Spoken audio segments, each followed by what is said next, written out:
So you might wonder then, well, Leo, this seems impossible. How am I ever going to figure this out? Well, that's the beauty of it. You don't need to figure it out. You just need to put your awareness on awareness itself and keep it there for a very long, steady period of time, and it will reveal itself to you automatically. This is not something that you're going to forcefully do through exertion of willpower. Other than that, you will need to exert willpower to keep your awareness on awareness itself. So in that sense, you can use your willpower to do that. But you can't actually will the answer or the revelation to come to you. That will happen spontaneously when it decides to happen. How long will it take? That's going to depend on every person individually. We don't know. Could take hours, could take months, could take years, could take decades. But actually, if you are very, very focused, it shouldn't take that long. Within a couple of years of this practice, if you do it daily, it should start to reveal itself to you. But you must do this practice precisely and not just have your mind wandering around, thinking and fantasizing and attaching itself to various sensations in the body. If you do that, it might take you 5 decades and you still won't figure it out because you're looking in the wrong place. Now, here's a trick that a lot of spiritual practitioners don't really understand about this process.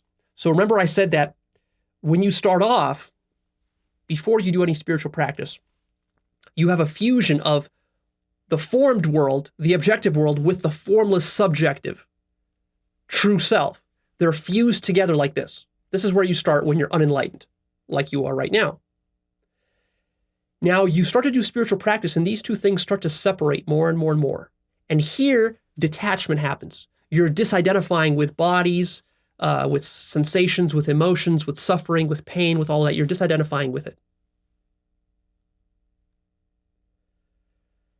And you're becoming more and more conscious of the true self, the emptiness, until finally you have a breakthrough, an awakening, a satori, and you realize finally the thing you've been looking for the whole time, which is pure emptiness. And in that moment, it seems like you've escaped the material world and you've gone into the spiritual realm. This is the spiritual realm, let's say. This is spirit. This is physicality. And at that point, it seems like, oh, I'm none of this stuff. It's sort of like I've exited the matrix. And this can feel rather freeing. It can feel liberating. But it can also feel like now you're detached from all of this. And actually what happens here is that when you do that, your spiritual journey is not yet complete. You have not reached full non-duality yet. Because actually what you've done, notice, you've created a new duality. In a sense, you were in non-duality when you started, because the non-duality you were in was a non-duality of the material world. The only thing the average person knows, the unawakened person, is the material world, because the spirit and the material is fused together. The form and the formless are fused together like this, so tightly that the spirit and the awareness isn't even registered. Only the physical world is registered. The form is registered.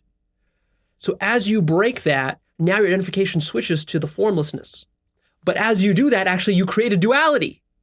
Because now there's the formed and the formless. There's the material, the physical, and the spiritual. There's the false self and there's the true self. There's the unenlightened state and the enlightened state. But this is only half the journey.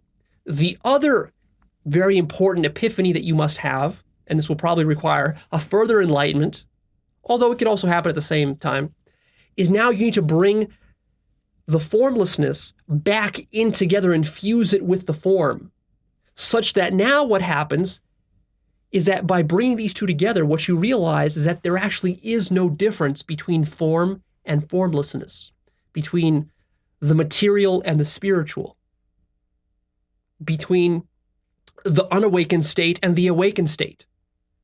And so now these things are fused back together, but now after this fusion happens, the reason it's different from the fusion that was there when you began is that now you've permeated the material with the emptiness and the formlessness and the spirit, such that now you realize that, oh, all of that form and materiality and physicality that I thought was just the physical world, all of that was actually spirit.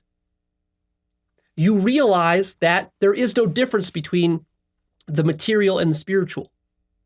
And when you realize that, what you've done is you've brought spirit into and infused your entire experience with spirit. And at that point, you are literally like, you feel yourself like you're inside of the mind of God. Whereas before you thought you were in the physical universe with physical objects. Now, nothing has changed. The colors, the sights, the objects, they still look the same. You can still see trees and tables and people. You can still see your body. You can feel your body, all of that. But now you realize that all of that is just like a hallucination inside the mind of God. You realize that all of that is spirit. You realize the divinity of the physical world. You realize that there is no distinction between the mundane and the divine.